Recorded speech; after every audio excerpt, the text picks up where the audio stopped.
এইভাবে যদি সাধারণ মানুষকে গ্রেপ্তার করে গ্রেপ্তার বাণিজ্য যদি প্রশাসন করে, মানুষ কিন্তু ভোট কেন্দ্রে তখন অনেক কম যাবে। কিছু কিছু নিরীহ মানুষকে গ্রেপ্তার করছে। আমার কথা হলো, সে যে দলই করুক, বাংলাদেশের মানুষ যারা দল করেছে, দল করা তো অপরাধ ছিল না। আওয়ামী লীগ যদি 24 সালে নির্বাচনটা দিত, তাহলে তো দেশে যাওয়া লাগতো না। আর যদি জুলাই আন্দোলনের সময় যদি গণহত্যা না, মানে মানুষ ছাত্র হত্যা না করতে, তাহলে দেশ ছেড়ে যেত, তারা ইতিহাসের মানুষ হিসাবেই ছিল। এখন আমি মনে করি, যারা আজকে 16-17 মাস বসবাস করছে দেশে বসে থেকে, এখন তাদেরকে অযথা গ্রেপ্তার করতেছে।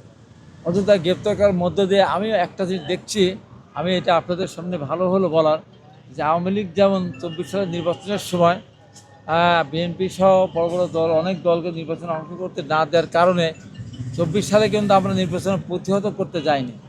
আমরা জনগণ যেন ভোট কেন্দ্রে না যায়, সেই জন্য আমরা প্রচারণা চালিয়েছিলাম, জনগণ ভোট কেন্দ্রে যায়নি।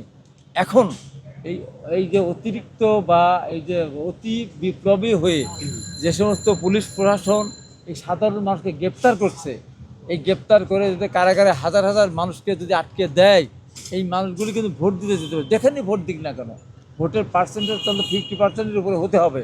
এইভাবে যদি সাধারণ মানুষকে গ্রেপ্তার করে গ্রেপ্তার বাণিজ্য যদি প্রশাসন করে, মানুষ কিন্তু ভোট কেন্দ্রে তখন অনেক কম যাবে। তখন কিন্তু উল্টা আওয়ামী লীগ বলতে পারবে, বিশ্ববাসীর কাছে বলতে পারবে, জানাবে তারা আমাদেরকে অংশগ্রহণ করতে দেয়নি, যে জন্য ভোটের পার্সেন্টেজ এত কম। এটাও আমি মনে করি একটা ষড়যন্ত্র। যে সমস্ত প্রশাসন, পুলিশ প্রশাসন, এসপি, থানার ওসিরা এই কাজটা করছেন, তাদের আমি বিনীতভাবে বলতে চাই, এই কাজগুলো দয়া করে করবেন না। কারণ এই দেশের আন্দোলন সংগ্রাম করতে গিয়ে জীবনের অনেকগুলি বছর কাটিয়ে এখন শেষ প্রান্তে এসেছি। মুক্তিযুদ্ধে গিয়েছি, আন্দোলনে গিয়েছে, সংগ্রামে গিয়েছি, ট্রাকে তোলা পিছপেছে, মায়ের খেয়ে হাসপাতাল গিয়েছি, গণতন্ত্র এখন পুনরুদ্ধার হওয়ার পথে। এই মুহূর্তে যদি ভোটের পার্সেন্টেজ কমে যায়, তাহলে বিশ্ববাসীকে আমরা বুঝাতে পারবো না যে আমরা প্রকৃত এই দেশের জনগণের পক্ষের বা প্রত্যাশিত লোক। আমি এই জন্য বলবো, অযথা সাধারণ মানুষকে দয়া করে প্রশাসনগুলো হয়রান করবেন না।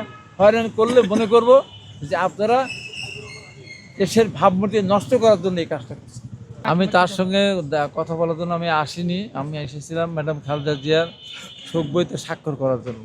আমি ওনার সাথে দেখা করার জন্য আমি আসিনি।